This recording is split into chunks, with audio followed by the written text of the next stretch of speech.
you're ready. It? Okay, awesome. Yeah. Why don't we start with why don't you just introduce yourself and tell us what you do for a living right now?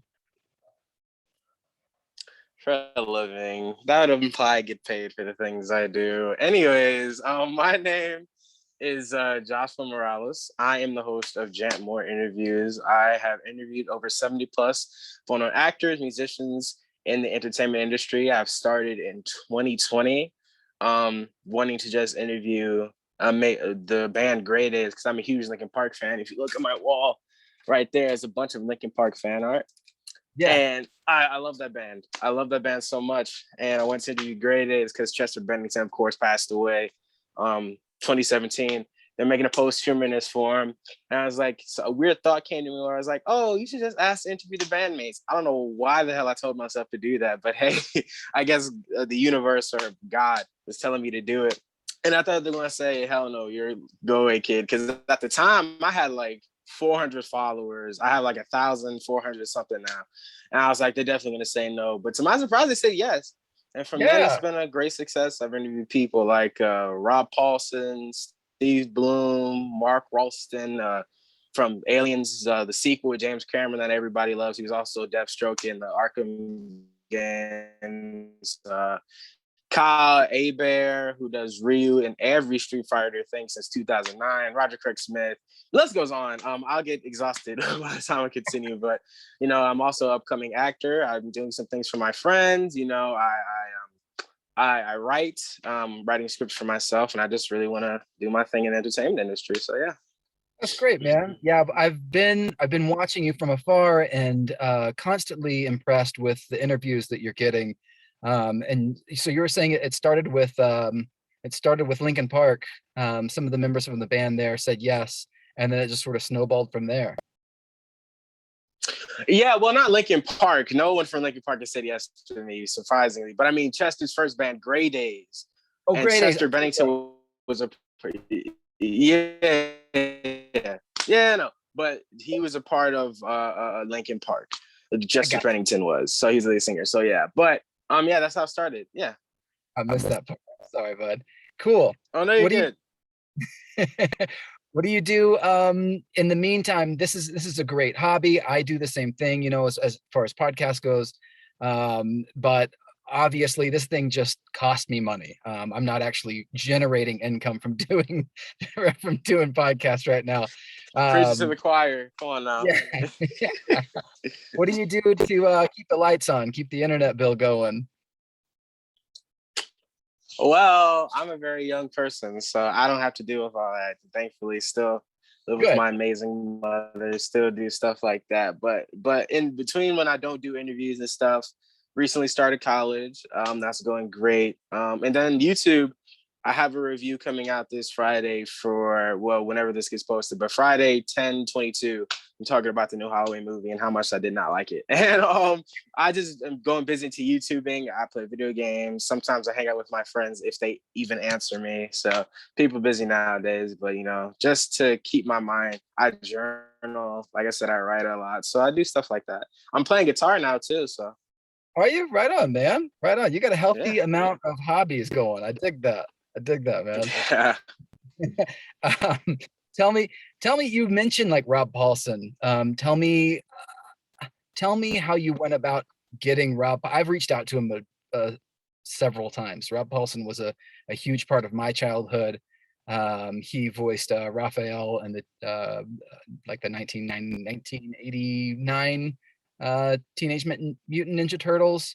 And I have been listening to him since. He's got a full body of work.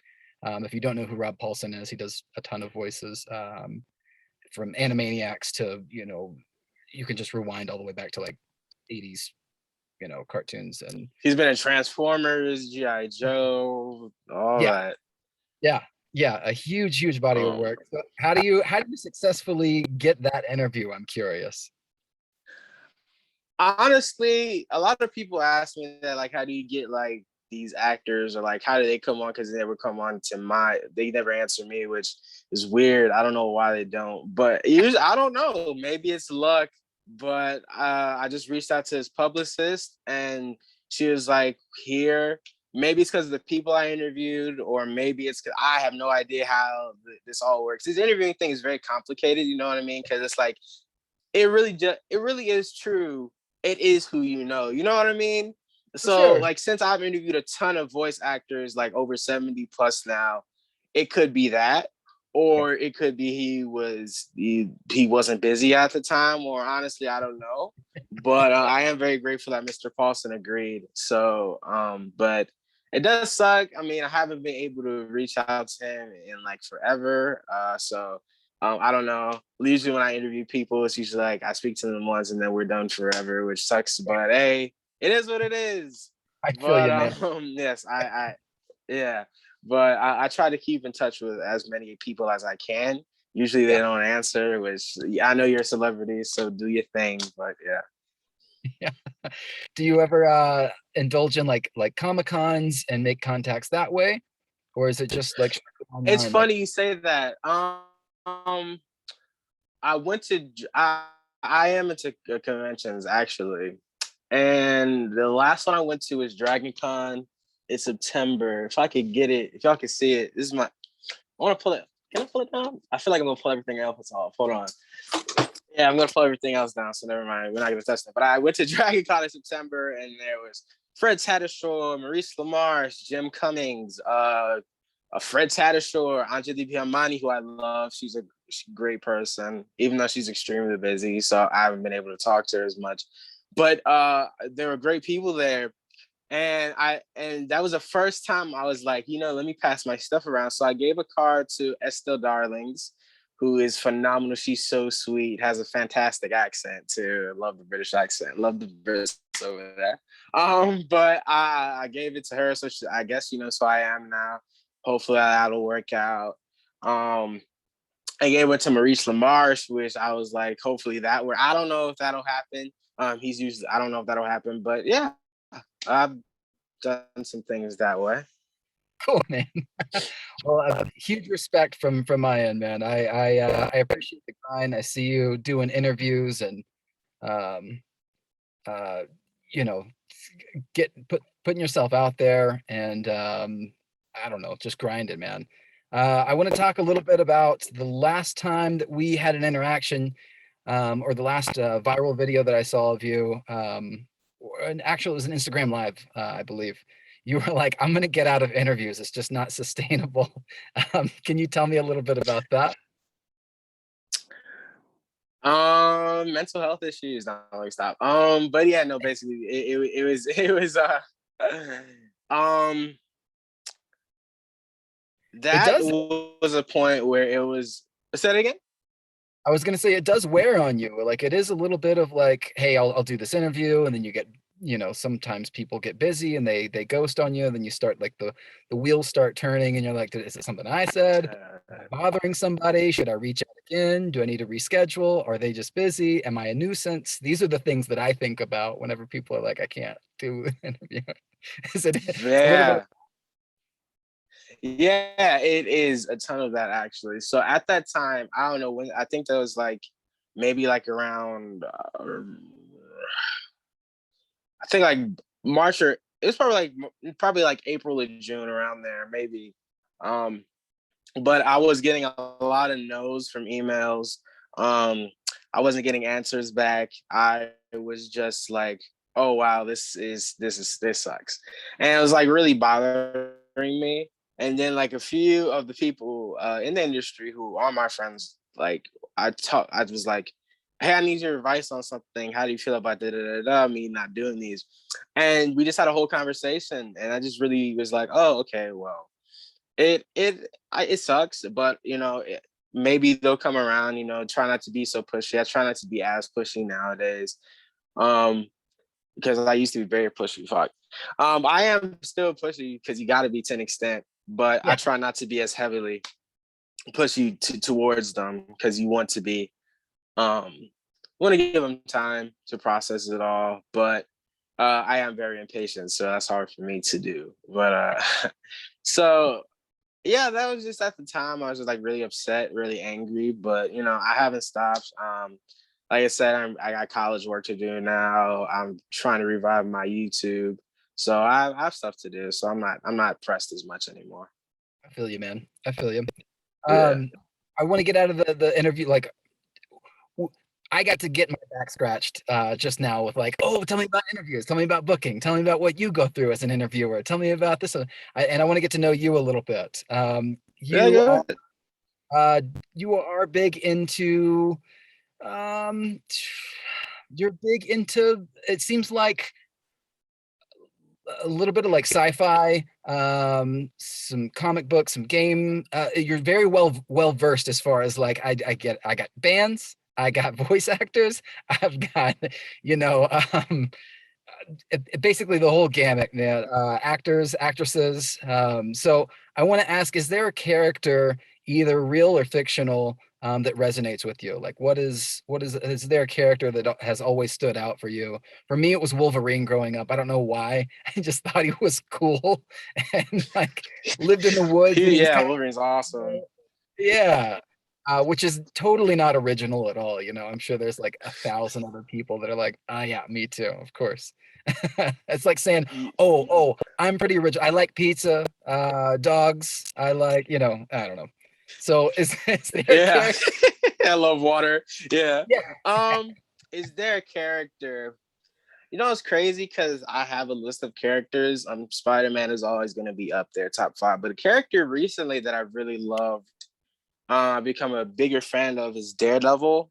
I love Yeah. Daredevil so much as someone who comes from a religious background and has been through what he's been through, sort of that like anger, that frustration with God, and just him being upset about things not going his way or having to hide things or just try to do things his way and it not working out as well as he wanted to. I relate to that a lot, not to an extent because I'm not blind and I can hear my hearing is not that great. So I would take that from Daredevil if I could. It's great hearing. But yeah, Daredevil's someone I resonate with a lot. Great, Cool. great character, very well written. The show is a masterpiece. It's well done. Everyone go watch it. It's on Netflix. Hope to see him in the new Spider-Man movie, like it's rumored. But yeah, Yeah, Dick, man. You talked a little bit about coming from a religious background. What are your religious beliefs? Do you have like a strong upbringing in that way? I am a Christian. Yes, I still am of the Christian faith, and I still believe there is a God and stuff like that. Even though as the years have progressed, my definition on that has changed in a way. The way I believe is just treat everyone with respect and love. I mean, that is the main biblical teaching. And I see a lot of hypocrisy within the Christian community a lot of times when it comes to that, and that bothers me. So even though I am Christian, I have a way of looking at things that are very different from a Christian belief, if that makes sense. Even though I am Christian myself and still believe in all that stuff. It's changed as I've gotten older, if that makes sense. Yeah, yeah, absolutely. I was raised Southern Baptist, basically same thing, like Christian, and it's definitely changed and evolved into other things that probably wouldn't fit in the confines of like just Christianity. Like I couldn't just say like, oh, I'm just a Christian guy. Um, Right. Yeah. Yeah. that Same resonates way. with me, man. I get it. I get it. I feel you there. Was there ever a Yeah. time in your life where somebody took up for you that you can remember? Took up for me, like stood up for me. Uh-huh. Tons of times, actually. It's funny you Really? say that. Yeah, I've been very blessed and fortunate with people who do care. Um, um, dang, I'm trying to think. I say people care, but people do. And I remember one time when I was getting when this guy had like threatened to kill me on Snapchat. Oh, he was like, yeah, it was a very interesting experience. He was like mad at something I posted. I remember that day. He was like, oh, funny joke, haha, but like I'm gonna find you and I'm gonna like beat you up. I was like, okay. And one of my friends was like, hey, yo, Josh, you need to tell me who this person is so I can like literally handle them. I was like, this is not going to go well. So let me not. You calm down. I'm gonna calm down. I'm gonna block the person. We're gonna be good because I don't want this to be a whole situation. But Yeah. yes, there has been situations where like a friend has reached out to me and be like, "Hey, you doing all right? I saw this, that, and the third." So I've been played things where people have been like, "Yo, I got one that really sticks out," because I remember that. I mean, who's gonna forget when someone's like, "I'm gonna kill you"? Like, Yeah. Yeah. so. Nice. Was there do you do you believe we talked a little bit about spiritual stuff. Have you ever had any interactions with like a ghost, not like a holy spirit or anything like that, but just like a supernatural interaction? Um, no, I haven't, but I I haven't have. either. Oh yeah, I okay. haven't, but I have. So it's All right. weird to explain. So in my dreams, I like see things. So for example, when my grandmother passed away, right, 2013, in my dreams, I was in my house at the time. I don't live there anymore, but because I used to live in New York, there's a house. There's my house, and I went into her room, and she was sitting on her bed. She talked to me, and it was like she was there. She was telling me things gonna be cool, and that's like an experience I remember pretty vividly. That was a very interesting experience.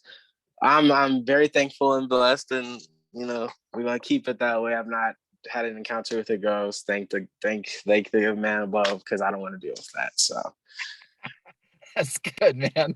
Yeah, people in my life yeah, have experiences with supernatural things, but I haven't been, I don't know if to call it fortunate or unfortunate, but I haven't been so fortunate, I suppose. Uh, yeah. what's something that you've learned in your 70 plus interviews with all these amazing people? Where to begin? Where to begin? I've actually learned a lot, actually. Yeah. And I'm not surprised by that. That's like 70 different people, 70 different perspectives, 70 things to like learn from different people. I've definitely become more aware of how the industry works. I definitely am less ignorant on how that works. Absolutely. Um, I now have like a window into how the industry works, and I've looked, and now I can like peek in, even though as someone who is still got a ton of things to learn about the industry that I still need to. I am learning and looking into. I have more of a guided window because I could go back, watch what the people said, and then you know.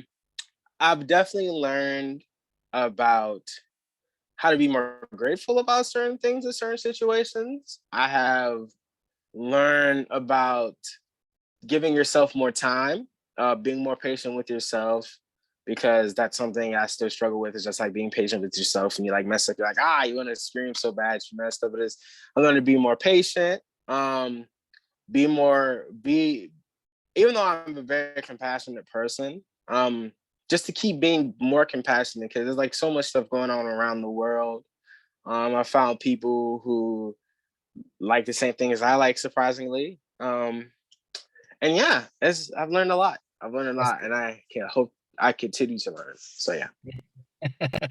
What's your favorite interview? People ask me all the time, yeah, or it doesn't even have to be your favorite interview. If somebody wanted to, kind of skim through your body of work and you would like for them to check out this one specific interview so that they get a good feel of your other, your other interviews that you've done, is there one Right. specific one you can point to and say, this one was, I wish they would all kind of go this way, or this one was very fulfilling? Um, Generally, that's a very difficult question, because like all of them have like their significance, and I love all of them. And honestly, I would want you to watch all of them. So, Right. but if I had to say one that I think, one that really meant a lot to me, was there's this R&B artist named Samoht. You spell it Samoht. R&B artist, phenomenal artist, and is one of the nicest people on the planet. I've still talked to him. I haven't talked to him as much recently, but I he's great. I love Samoht, and that was something that meant a lot to me, because I've always wanted to speak to him, and he was so nice, so kind, so willing. And I need to join a live of his and talk to him again. But he was so nice. That was a great one. Not my best interview, but in terms of like, hell yeah, I got this moments. That was one, and that was the No. one. If people wanted to see if I had to recommend one, Um, Currently, since the new Cowboy Bebop show is coming out, my Steve Bloom interview is doing phenomenal. It has 2.5 thousand views. There's a clip from it, and it's like doing well. Yeah, it's doing really well. That's not even one of my interviews I did with the son of Chester Bennington, actually, Jamie Bennington, who's my best friend. I love him. I still speak to him to this day. Very great guy. Has 8,000 views and it's still growing. So like a lot of my that one's doing good. But yeah, that was trending right now because of Cowboy Bebop, and people want to know what Steve Bloom thinks about it. So Nice. Very nice, man. yeah. Have your interviews or your hobbies ever gotten in the way of your personal life? Has it affected you, like friends or family? Have they gotten involved and said, this is you missed three Thanksgivings since you've been doing this interview thing? No, which thankfully, sometimes the editing is a way to escape and just like go into the world of like making things look nice in a way, a form of escapism. But no, they have not affected. I make sure to like schedule them a specific way. I will say though, it has gotten in the way of schoolwork, especially in March. March was like a big month for me because I interviewed, like, that was the most amount of people I interviewed in a month. I think it was like 10 people. So that was a lot. Yeah, that was a lot. Like 10 or 8 people. It's hard to remember, but it was a lot of interviews, and it got in the way of my school a lot. I passed, I did great, but a lot of assignments were missing.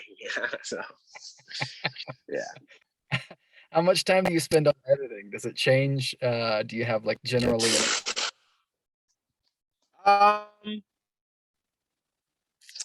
it does depend actually. If it's like a 30-minute interview, that'll probably take me like 2 hours. If it's like an hour plus interview, since I have trouble like sitting down and focusing, like, even now I'm like swinging my legs back and forth. Those interviews take me like a couple days to finish. Because I like space it out. I can't like sit down for like 30 minutes and work on one thing. I have to like move around and dance and do all that type of stuff and shake my arms and stuff, but it usually takes a long time. And it's even more frustrating when the technology doesn't want to work for me. So yeah. Man, I wear hats all the time. This is completely off topic, but I love when you get dapper, man, you pop that hat on, and I got I don't know, maybe 15, 20 hats. So I've always appreciated that you wore the classic fedora in there, and things look Yeah. I wish more people. Thank you. Yeah. Yeah, man. You get a bunch of compliments Yeah, on it. appreciate it. Thank you, man. Yes, all the time. A lot. I do. Some of my friends want it. They want to like come to my house and take them, but no. I need to get another one soon. Yeah, man. Yeah, keep it going. It's gonna be like the Walter White hat. It's gonna be like synonymous with you. You're gonna have that in like a case one day of like, I did so many interviews with this thing, or that's good, man. Joshua, we in you're doing fantastic, by the way. I really want to thank you for taking the time to do this interview. Absolutely, man. Come again. In tradition of the show, we always end with a poop story. So if you have a poop story, have you ever pooped your pants, or like a relative or friend of yours where they've maybe not been able to make it to the bathroom in time? I should have forewarned you. Oh no, you did. Yeah. There has been a time I've come close. So Yeah. I lived in So I lived in New York, and if you know New York, is very synonymous with rats and mice. So in my house, there's like this glass cabinet of like glasses and dishes and stuff like that. And I don't know what possessed me, but one day I was just like on the floor because I think I dropped something. And I look under, and there's like a dead mouse because it was on the mouse trap that died. I screamed and I jumped back, and I was in tears. It was a very bad experience. Yeah. So Tears weren't the only thing that came out. Yeah, it was a very scary experience. It's very scary. Thankfully, that's never happened since then. So Good on you, man. I might have done the same thing actually. Awesome. those things are Uh, huge too, man. It's like they're huge. If you go to New York, they're like the size of a dog. Like they're big. Like, geez. Yeah, it's unreal, man. I've been to New York and seen the rodent. I was getting on the subway and I thought it was a cat, honestly. Like on first glance, I was like, it's a cat. Cat's on the subway. And then I saw the tail and I was like, oh, shit, that's not a cat. Oh God. But it was the real deal, man. It was the real deal. The rodents don't play around in New York. No. Joshua, tell my listeners how they can keep up with you, how they can check you out. I'll obviously put your IG in the show notes. Is there a website or something that someone can go to? Um, no website yet. I might work on that actually soon.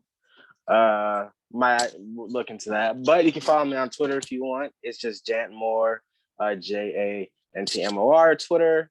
My YouTube channel, of course, like I said, posting videos there now. More focusing more on that. You can just find that. That's just Jantmore too. And yeah, man, that's about it. That's about all the social media websites I have. And thank you so much for bringing me on again, man. I appreciate it. Cool, man. Yeah, thanks for doing this. That's it for us. Play us out, Shitty Ukulele.